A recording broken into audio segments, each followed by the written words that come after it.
guys, it's your girl Chocolate Trucker coming at you with another video. Today is July the 8th. It is a Monday. Thank you for all my new subscribers for subscribing. Welcome back, my family and friends. I know it's been a minute since I put out a video, but your girl has been grinding. I've been on a hustle. So what is going on with me so far? Like, this video is really just gonna be a couple rants together. So nothing too specific. Right now I'm in Texas. I'm at my first stop. I got a 2-stopper. So I'm at my first stop, and my second stop is about 80 miles away. Messaging. And while I'm thinking about it, let me go ahead and set it.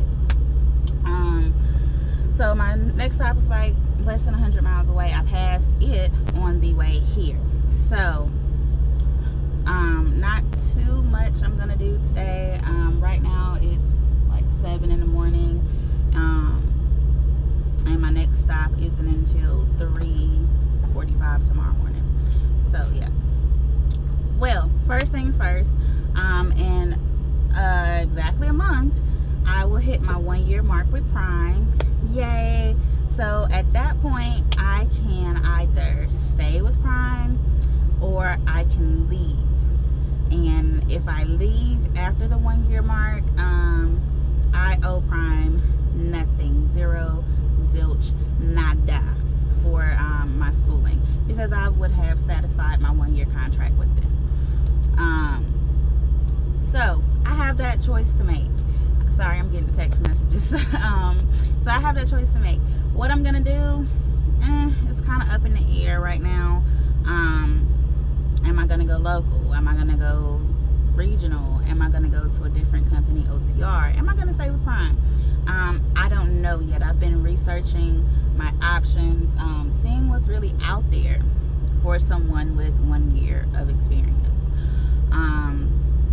So that's what I'm going back and forth with right now. My number one motivation for getting something regional or local would be being home more. As you guys know, I do have children, so that'll be number one motivation for getting something where I can be home more and still make some decent money. So that's all about that. Once I know what I'm doing, or once I narrow down my choices, I will let you guys know. Let's see, what have I been doing? Oh, I had an OMG moment yesterday. Was it yesterday? No, it was Saturday. So I picked up this load that I'm on now. I picked it up Friday night out of North Carolina. So it was my load out of the house. I went home for the 4th, but this was my load out of the house. So I picked it up Friday night. It wasn't supposed to be ready till Saturday morning, but it was ready Saturday night. So I ran a little bit, and I ran a little bit Friday night, and I stopped before midnight. Got up Saturday, filled my tank up, and rolled on. I'm doing good. I'm getting through. I done got through South Carolina. I done got through Georgia. Ran into a little bit of traffic at the top of Atlanta, and a little bit around the 285, 485, around the 85 bypass. Ran into some traffic there, but not too bad. I still coasted through pretty well. And when I got halfway through Alabama, so I'm riding along, and this guy, I'm in like the far right lane, he's in the far left lane, so there's a lane in between us. I'm sorry, I just got distracted. My light just turned green, which is weird because I'm at a Walmart, and normally at Walmart it takes them like 4 hours to unload you, even with this 2-stopper, but I wasn't that heavy. So okay, with the guy, he sees me and he mouths, he was like, wow.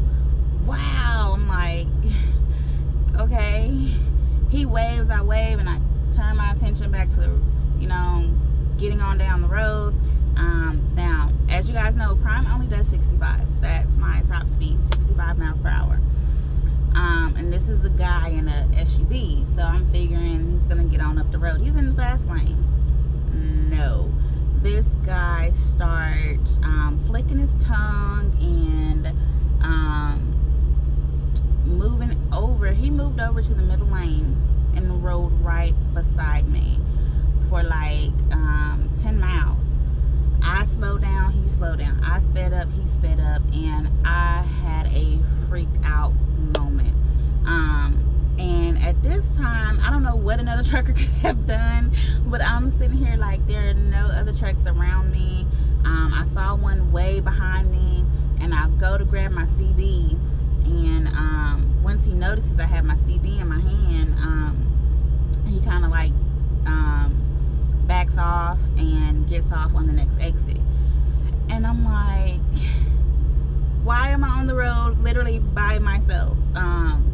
Because like I said, through this 10-mile stretch, this guy, like, I slowed down, he slowed down, I speed up, he speed up, and when we came to some cars, he would like slow down, get in front of me, let the cars go by, and then get back over.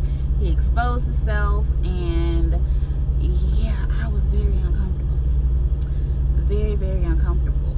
And apparently that happens often. I was talking to some other trucker friends of mine, and things like that happen often. And one of my female trucker friends was like, you know, if that happens again, you notice the guy's following you and or telling you and everything, call the police. I'm like, okay, I definitely will.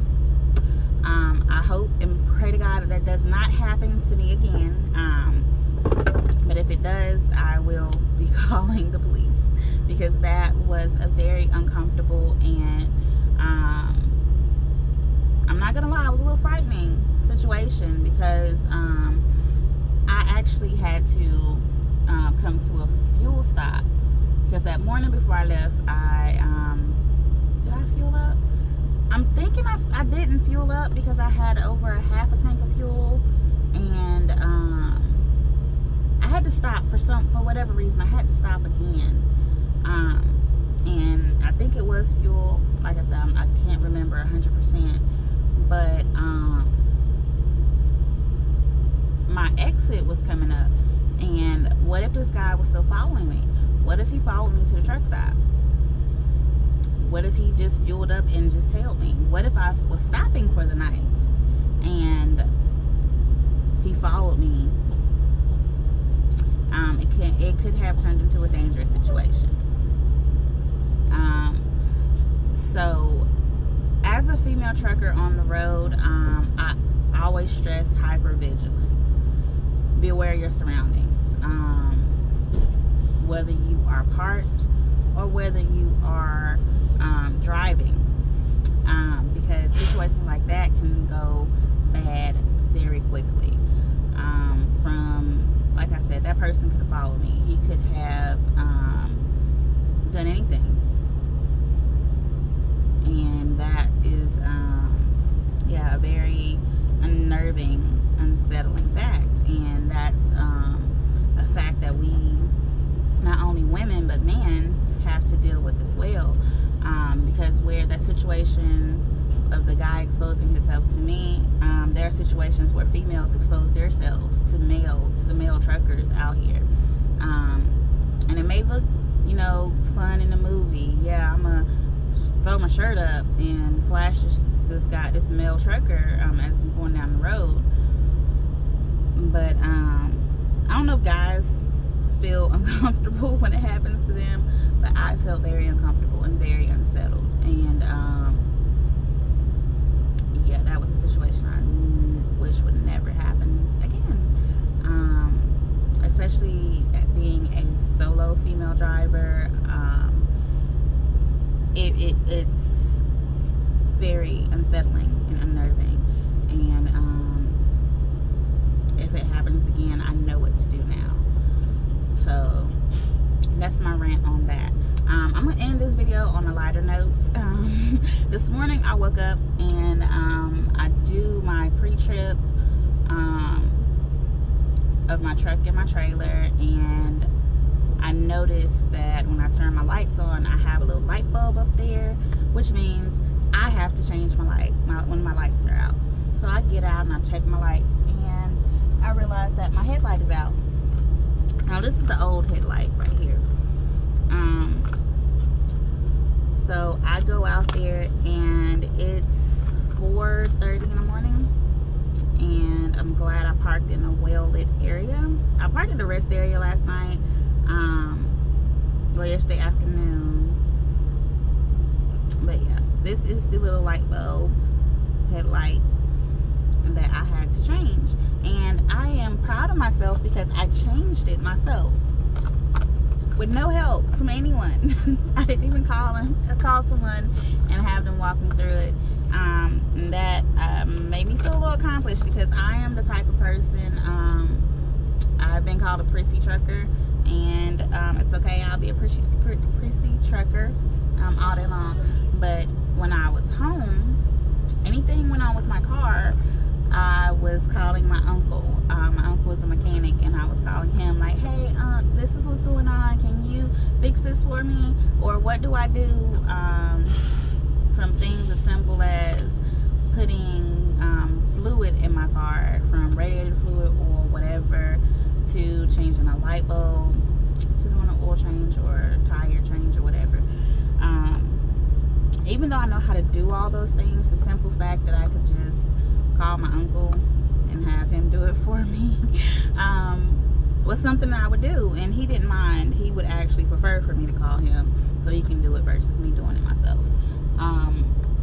My uncle, my brother, even my mom.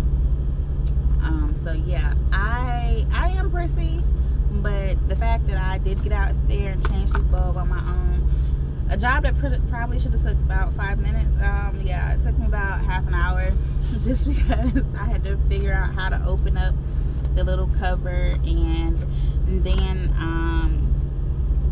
figuring out which clamps to take off, and yeah, and it was screwed in pretty tight, so it took some muscle. But anyway, thank you all for watching. I'm coming back later on today with another video. I'm gonna clean my truck and do my truck tour today, after I take my shower. It's time for a shower, and that's it for this video. If you have any comments, drop them in the comment section below, and as always, you can email